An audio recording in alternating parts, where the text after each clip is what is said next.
शुरुआत में यहाँ पर डॉक्टर अजीज खान आपके साथ करना चाहूंगी। लाल टोपी पहनकर आए हैं आप, मुस्कुरा भी रहे हैं, लेकिन प्रधानमंत्री ने चुन चुनकर जो विशेषण आज लाल टोपी को दिए हैं, यूपी की जनता पर कितना असर पड़ेगा?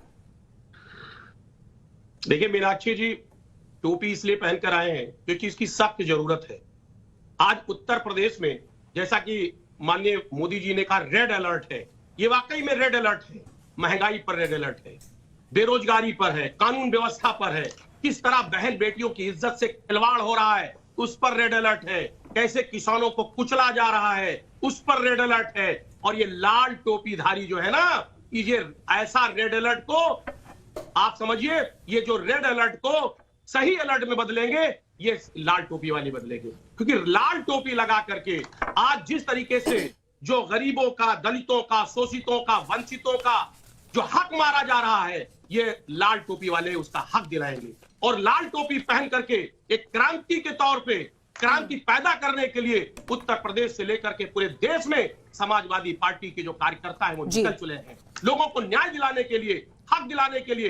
एक बात और आप जान लीजिए, हम लाल टोपी जरूर पहनते हैं, हम काली टोपी नहीं पहनते हैं, क्योंकि काली टोपी वाले ही किसानों का काला बिल लाए, किसानों का काला कानून लाए। इसलिए मैं काली टोपी नहीं पहनता हूं, मैं लाल टोपी, क्योंकि मेरा खून लाल है और जिसका खून लाल होता है उसके अंदर क्रांति होती है, और क्रांति होती है अच्छाई को लाने की। चलिए, इकबाल को लेकर, अपनी ईमानदारी को लेकर, अपने जज्बे को लेकर ये एक बहुत अच्छे विचार आपने रखे, बहुत अच्छी स्पीच आपने रखी।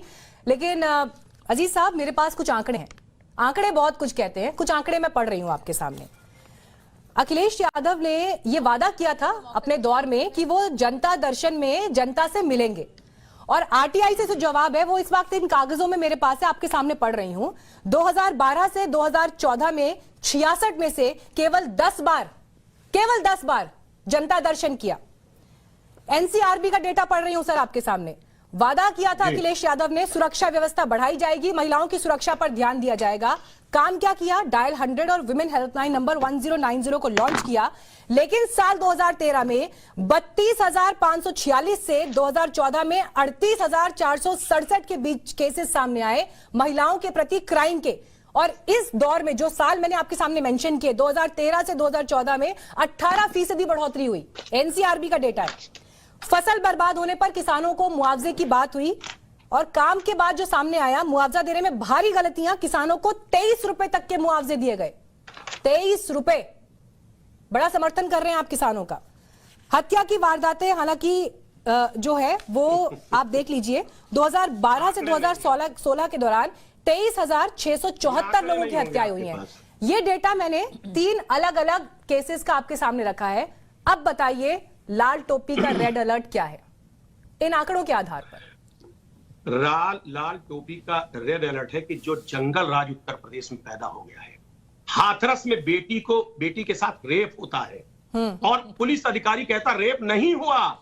आप समझिए, जब सीबीआई जांच होती तो पता चलता है चार अरे इनको रोकिए आप। नहीं, साजिया इल्मी किया नहीं, फिर आप इन्हीं से बात करेंगे। मैं आऊंगी आपके पास, इनकी आदत है बीच में वो जवाब देना। मैंने उनके सामने कुछ आंकड़े रखे हैं, देख लेते हैं आंकड़ों पर वो क्या बोल रहे हैं। हम आ रहे हैं ना, उसी मुद्दे पे आ रहे हैं। डॉक्टर अजीज खान, आंकड़ों पर जवाब दीजिए।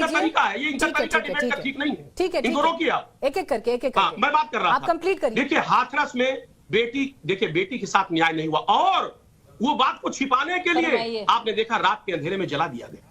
आप देखिए, जिस तरीके से लखीमपुर में किसान आवाज उठा रहा था, आवाज नहीं दबा पाए तो किसानों को दबा दिया। एक व्यापारी की किस तरह हत्या होती है गोरखपुर में आपने देखा, और अधिकारी कहते हैं कि साहब ये सीढ़ी से गिर के मर गया। आप अंदाजा लगाइए किस बेरहमी से मारा गया। आप देखिए, आनंद वाल्मीकि आगरा में किस कदर उसकी हत्या की गई, आरोप लगा करके किस कदर उसको कस्टोडियल डेथ किया गया, पुलिस वालों ने मार दिया। ठीक है सर, ये सारे तो लेकिन वही आरोप हैं डॉक्टर अजीज खान, ये सारे वही आरोप हैं जो लगातार आपके नेता अलग अलग मैं वही आरोप नहीं लगा रहा हूं। अरे मेरी बात सुनिए, एक सेकंड सुनिए सर, मुझे सब मेहमानों के पास जाना है। एक सेकंड डॉक्टर अजीज खान, एक सेकंड सुन लीजिए। मैंने आपसे आंकड़ों पर जवाब मांगा था, उस पर आपने जवाब नहीं दिया, और जो बातें आप कह रहे हैं वो हर डिबेट में आपके प्रवक्ता, हर मंच से आपके नेता चुनावी कैंपेन में यही बातें कर रहे हैं। मुझे जवाब आंकड़ों पर चाहिए था।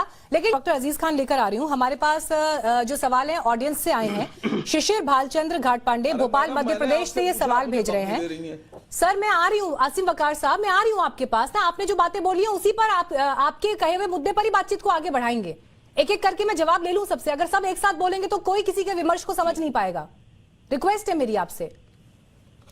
शिशिर भालचंद घाट पांडे, भोपाल मध्य प्रदेश से ये सवाल उन्होंने भेजा है। अजीज खान साहब, आपके लिए सवाल भेजा है। उत्तर प्रदेश ही नहीं बल्कि देश भर में भाजपा वर्सेस संपूर्ण विपक्ष का माहौल बन गया है। लेकिन अभी उत्तर प्रदेश की बात करें तो क्या कांग्रेस, सपा, बसपा, आरएलडी, एआईएमआईएम किसी में दम नहीं जो मोदी योगी के विकास कार्यों के दावे को सामने रखकर चुनाव लड़ सके? ये सवाल आपके लिए भेजा है। जी जी जी मीनाक्षी, नहीं बड़ा विकास हो रहा है उत्तर प्रदेश में, तो विकास की गंगा बह गई है। आप देख रही हैं ना, और सही कह रही हैं आप भी कह रही हैं और वो जो साथ सज्जन पूछ रहे हैं वो भी कह रहे हैं। तब आप देखिए ना, बुलेट ट्रेन चल गया कहां? मोदी जी के लोकसभा में। ठीक है। बुलेट ट्रेन चल गया कहां? योगी जी के गृह जनपद में। जब वहां बुलेट ट्रेन चल गया तो पूरे देश में चलने में क्या रहा? पूरे देश में भी चल जाएगा।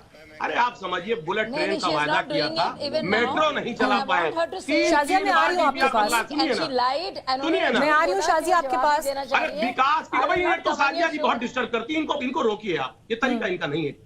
देखिए विकास की, देखिए वादा क्या क्या किया था।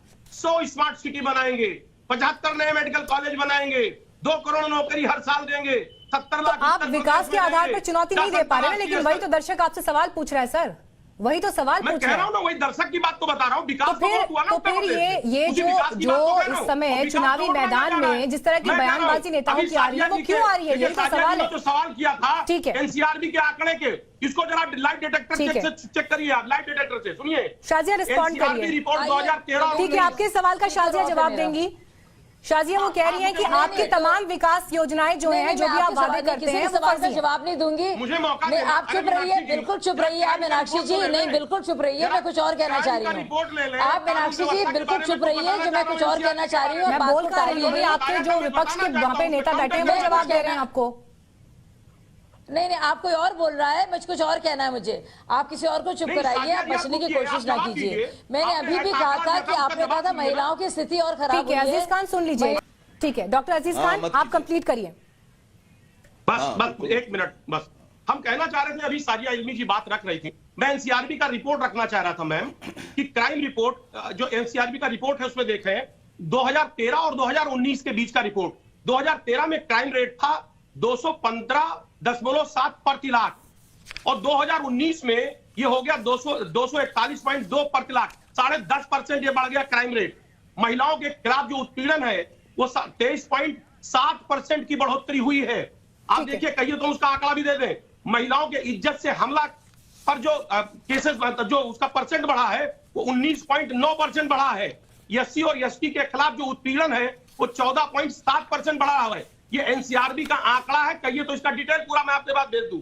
मैं कहना चाहता हूं, माननीय मोदी जी ने जितने स्कीम लॉन्च किए हैं, उन स्कीमों में आप देखें लगातार उन स्कीमों में बहुत सारे कंप्लेन आ रहे हैं। आप देखिए 1,86,000 कंप्लेन तो इनके वेबसाइट पे पड़ा हुआ है। अजीज खान मुझे ये बताइए, अगर ऐसा है तो फिर 2017 में आपको टाटा बाय बाय क्यों कर दिया जनता ने? आपको इन्होंने गुमराह कर दिया, आपको क्यों रवाना कर दिया जनता ने? अगर सब कुछ इतना अच्छा था तो क्यों रवाना कर दिया? जनता अपने आप को बहुत ठगा महसूस कर रही है। जनता को धोखा देकर के वोट दिया गया है।